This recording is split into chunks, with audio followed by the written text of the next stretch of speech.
আসসালামু আলাইকুম বন্ধুরা, সবাই কেমন আছেন? আশা করি সবাই ভালো আছেন। আমি আলহামদুলিল্লাহ ভালো আছি। তো আপনাদের মাঝে আমি একটা ছোট্ট একটা ভিডিও নিয়ে আসলাম।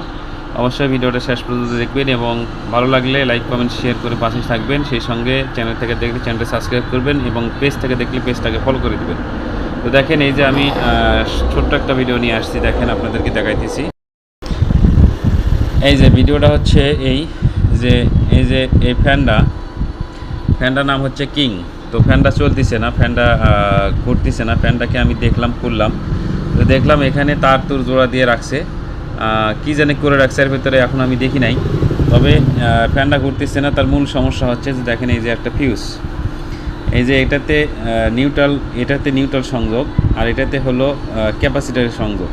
তো অবশ্যই এটাতে একটা ফিউজ দেওয়া আছে, ফিউজটা নষ্ট হয়ে গেছে, তাহলে নিউট্রালটা এর ভিতর ঢুকতেছে না, কয়েলের ভিতর ঢুকতেছে না। যখন কয়েলের ভিতরে নিউট্রালটা ঢুকতেছে না, তখন ফ্যানটা ঘুরতেছে না। তো এখন আমি এটাতে যা করবো সেটা হচ্ছে যে ফিউজটা কেটে দেবো, দিয়ে ডাইরেক্ট করে দেবো, দিলে ইনশাল্লাহ ঘুরবে। তো এরকম সুন্দর সুন্দর ভিডিও দেখতে অবশ্যই চ্যানেলটাকে সাবস্ক্রাইব করে বেল বাটন অন করে দেবেন। ধন্যবাদ সবাইকে। আসসালামু আলাইকুম।